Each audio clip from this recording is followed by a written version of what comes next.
Sa kinalaman Pedro sa Matthew 14, isugdan niya ba sa halin sa 16 hasta sa 18. The problem of God, may problema siya, it is not what He can provide.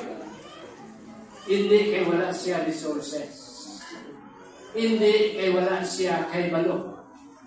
Kay omniscient siya. Omnipotent siya. Powerful. Siya kaniyang sangkani. At the click of his finger, anything he wants is there. That's the omnipotence of God. Hindi kay wala siya because God is omnipresent. Ari siya sa buong diri, atuman siya sa may Amerika, atuman siya sa buong sa Australia, atuman siya sa Africa. Because God is present everywhere. At any given time, God is there. Kita ya, ari tadi kay wala ka dito. Sila ya wala diri kay dito sila. We are only occupied one space at a time. But God occupies all spaces at all time. He is there. So hindi, ang problema sa Ginoo, hindi kay wala siya. Ang problema sa Ginoo, hindi kay nalipat siya. Because He is immutable. He is the same yesterday, today, and tomorrow. He does not change. Kita yung tao yan, mayroon ka manuliyag, pero after pangaluyag, wala na. Oh, nagliwat na. Sa pangaluyag, luhod-luhod kit, kag nagkabinalay-pay pa, ang bulan, kag ito, akong tagikon, kag akong himuon, kag imo,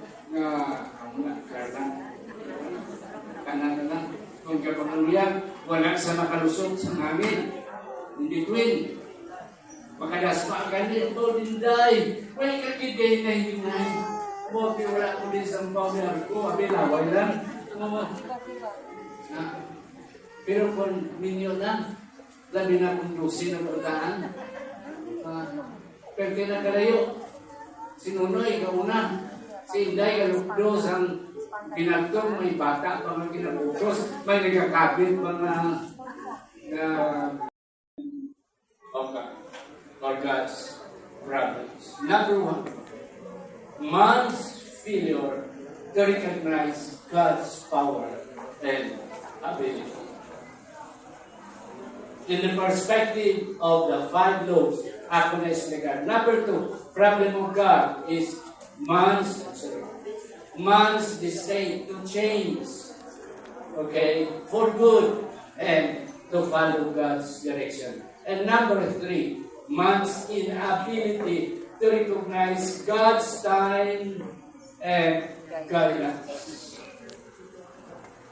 Amo ni ang nakita ko, madamo pa, pero tatlo na yung nakita ko makuturan. Sa sining istorya, sa pagpakaw ni Jesus, sa 5,000, inagi sa 5 tinapay, kagduwa, kaisa. Now, let's go.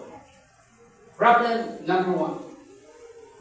Man's failure to recognize God's power and ability. Mautot, sa siwano pa, kilong-kilong na.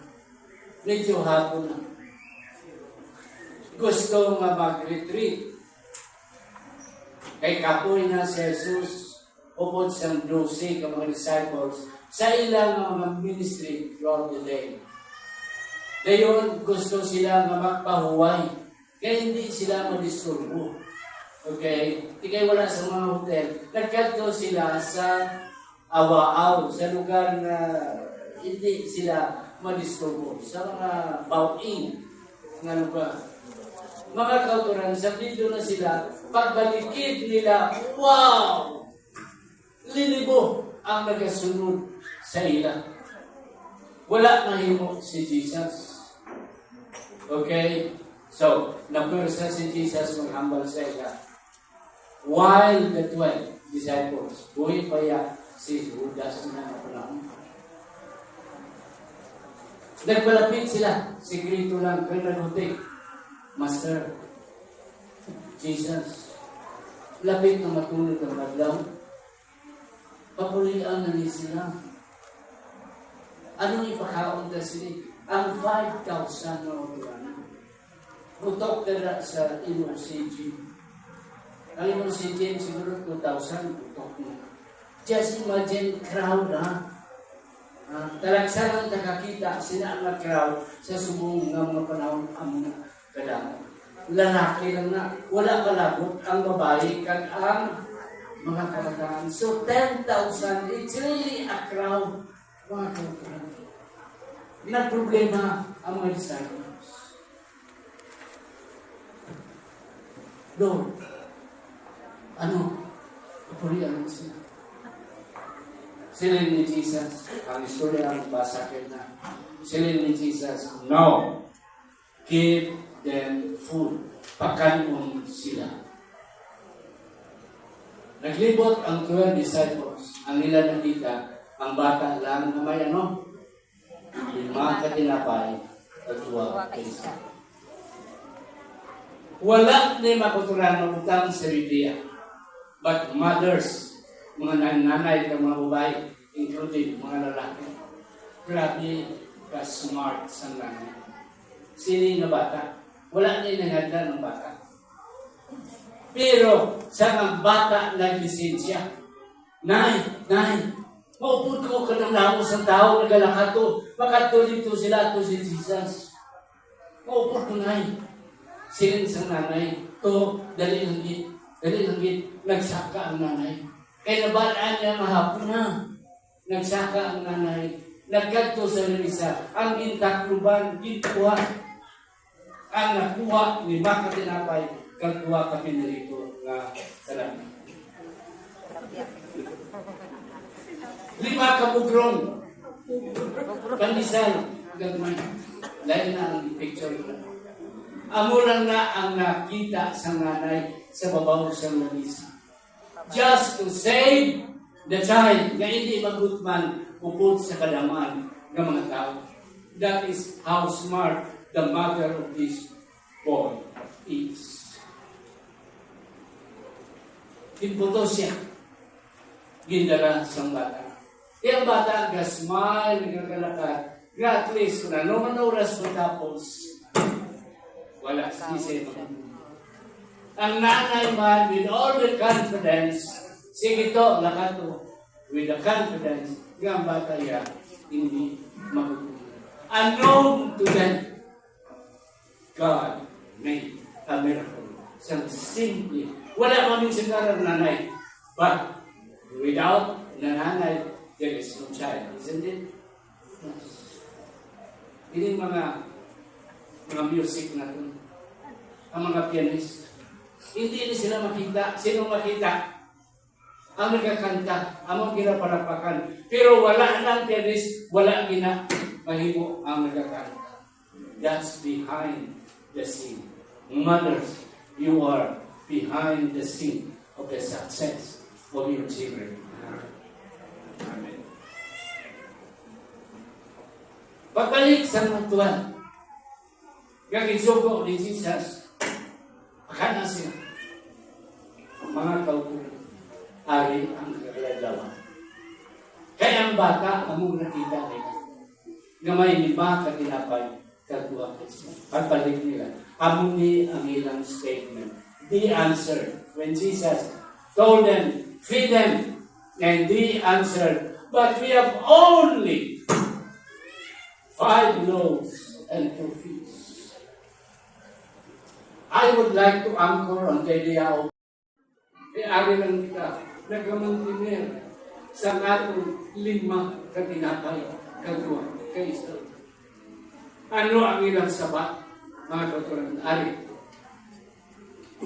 The phrase 5 loaves and 2 fish refers to a biblical story where Jesus used in a simple amount of food miraculously feed over 5,000, demonstrating divine provision in abundance. The question highlights the disciples' initial belief that the food is what?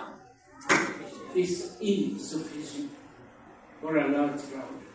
contrasting human limitations with the possibility of a miracle when God is involved. Gibilito nila. Ang una nila, wala sila kadungog nga ara sila. Ang ilan na unaraan, kulang ini. That's why, sa gininsyonal ina ni Pastor, tagali nila Sabbath. Kaya nila mag-project, they wanted to hold that human ability. They don't have the plan, they don't have the desire to change and explore and experience God's goodness and ability. Padayon ng kayapon, pagkabahaw-bahaw, huwag na kasimpa sa matuod sa adlaw, kayong pahuay.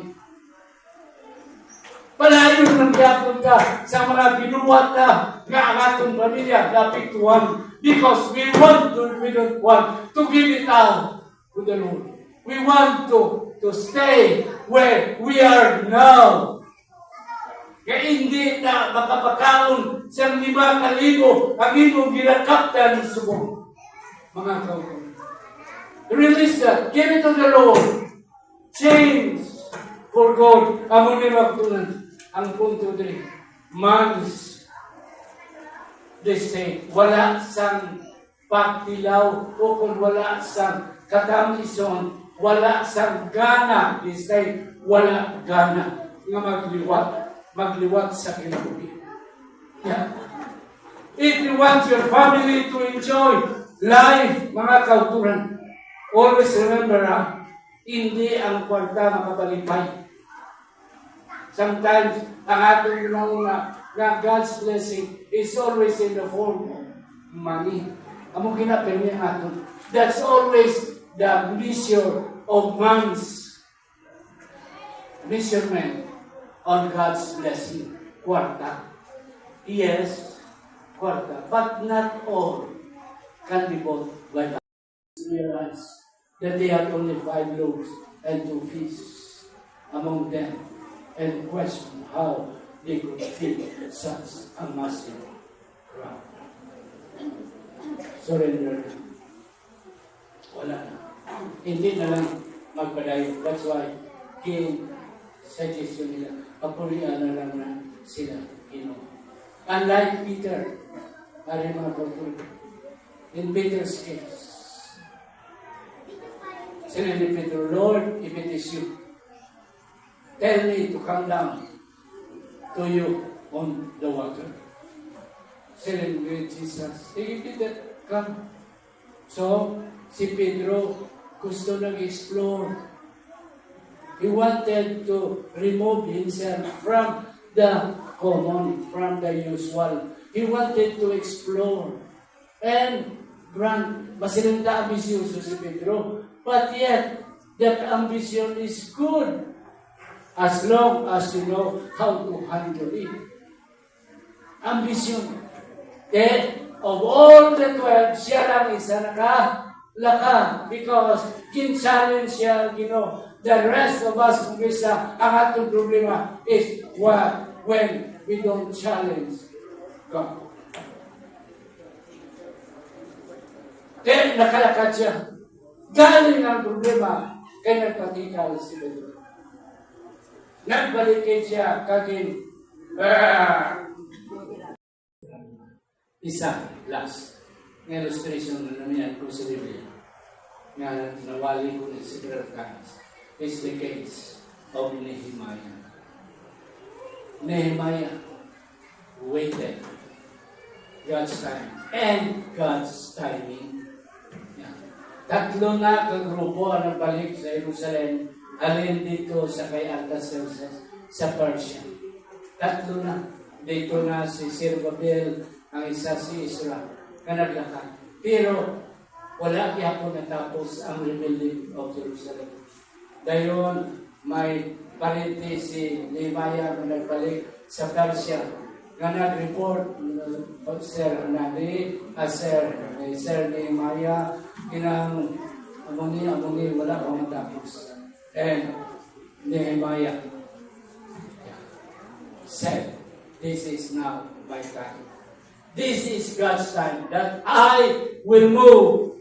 This is now the sign that I personally go and do the work myself. Dahil si Hari, Senior Hari, mag-file ko bakasyon and indefinite leave kay mabalik ko sa Jerusalem kay ako ito nga dumalahan ang pag-rebuild ng Jerusalem. Kay wala ginahimo ato ang duha ka grupo nga ato napadala in the first place. Sige ni May. Okay, bisan doon nga malisod na wala ko diri being my cupbearer. But I know God will bless you. So, kita na, ano ang gusto mo? Dala, tanan. That is when we wait for God's time. God will provide. That's why, wala na himo, pinakatuig sa dua ka mga grupo. But with Nehemiah, the wall of Jerusalem was finished within just 52 days. Because Nehemiah know how to wait and recognize God's time. Mountain, si Sarah na failure because si Sarah wala kahulat sa sakto na panahon. Kaya gintagal sa Ginoo sa mga auto, kaway pang Diyos mga panahon. There are 3 problems that God is encountering with us.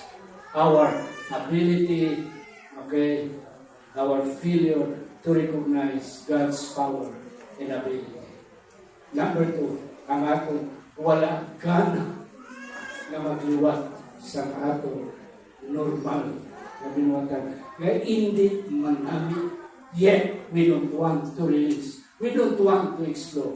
And number 3, our ability to recognize God's time and God's guidance.